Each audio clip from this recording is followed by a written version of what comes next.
Okay. But there are 7 things I want to go over here today that I think you need to think about. So I know everybody says, oh, I would love to make more profits. I would like to add a zero. Might as well, since I'm doing it, that I'm doing that. But it's a little bit different from what you might think the regular side of real estate. Okay. So number one is like I said, it's a total different business. So you have to really think of this as a new way to do business, right?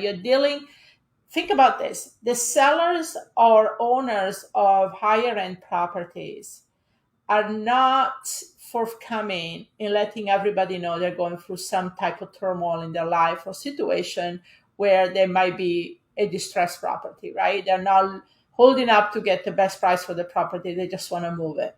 And so how do you do that? You have to enter into certain circles we're going to talk about here in a few moments.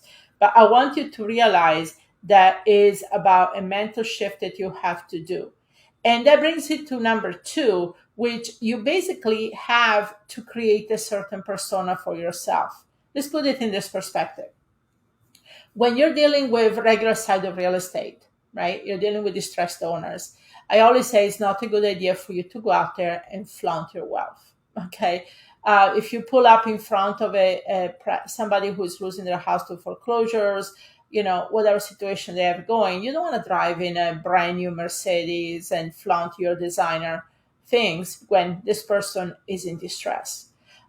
So, one of the things I was saying, years ago, I used to deal with regular real estate, but then also dealing with private lenders and certain individuals, I had to build up a different persona. So in order for me to transition, I had 2 different cars, right? Actually, I had 3 cars, but one of them was a Toyota Camry, which I used for my regular side transaction, meeting distressed owners, driving for dollars, all that type of stuff. And then I had a Porsche to really meet up with certain individuals, right?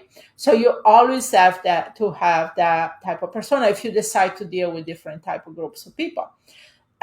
So because of their wealth, before their status, they expect people they deal with to have that. So it's a little bit of appearance you have to put up. And the other thing is they don't show the same way as anybody else if they're going to sign of distress. There is a lot of pride, a lot of appearance that has to go on. So you have to then, number 3, change your circle.